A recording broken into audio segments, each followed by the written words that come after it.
முக்கிய செய்திகள் ஜனவரி 16 2026. 1.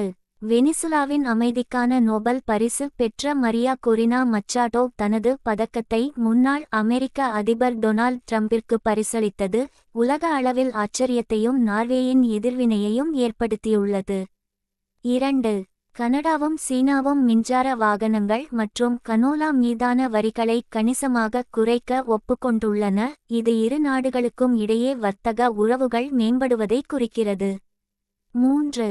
உலக வெப்பநிலை 2025ஆம் ஆண்டை இதுவரை இல்லாத வெப்பமான ஆண்டுகளில் ஒன்றாக காட்டுகிறது, மேலும் காலநிலை மாற்றம் தீவிரமடைந்து வருகிறது. 4. இந்தியாவில் புதுப்பிக்கத்தக்க எரிசக்தி திறன் மின்கட்டமைப்பு விரிவாக்கத்தை விஞ்சியுள்ளது, இது தூய்மையான மின்சார விநியோகத்தில் உள்ள சவால்களை எடுத்துக்காட்டுகிறது. 5.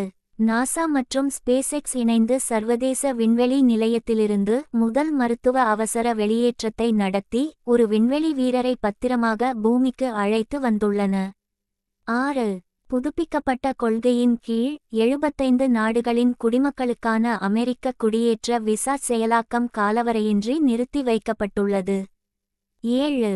அமெரிக்காவின் ஓரிகான் கடற்கரைக்கு அப்பால் 6.2 ரிக்டர் அளவிலான நிலநடுக்கம் ஏற்பட்டது என்று அதிகாரிகள் தெரிவித்துள்ளனர். 8. உலக தலைவர்கள் நடந்து கொண்டிருக்கும் பேச்சுவார்த்தைகளில் காலநிலை மாற்றம், எரிசக்தி பாதுகாப்பு மற்றும் நிலையான வளர்ச்சி குறித்து விவாதித்து வருகின்றனர். 9. இந்தியாவின் 77வது குடியரசு தின கொண்டாட்டங்களுக்கு ஐரோப்பிய ஆணையம் மற்றும் ஐரோப்பிய கவுன்சில் தலைவர்கள் தலைமை விருந்தினர்களாக அழைக்கப்பட்டுள்ளனர். 10.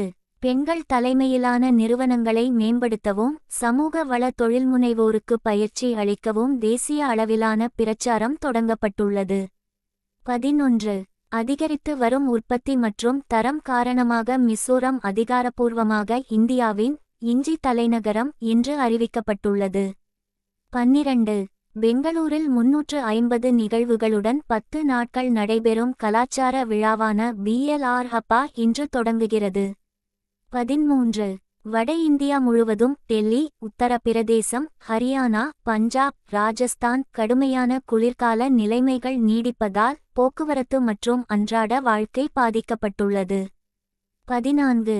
முக்கிய நெடுஞ்சாலை மற்றும் உள்கட்டமைப்பு திட்டங்கள் நிறைவடைவதையும் வேலைவாய்ப்பு வளர்ச்சி உறுதி செய்யப்படுவதையும் உறுதி செய்வதற்காக மத்திய அரசு அவற்றை மறுஆய்வு செய்து வருகிறது. 15.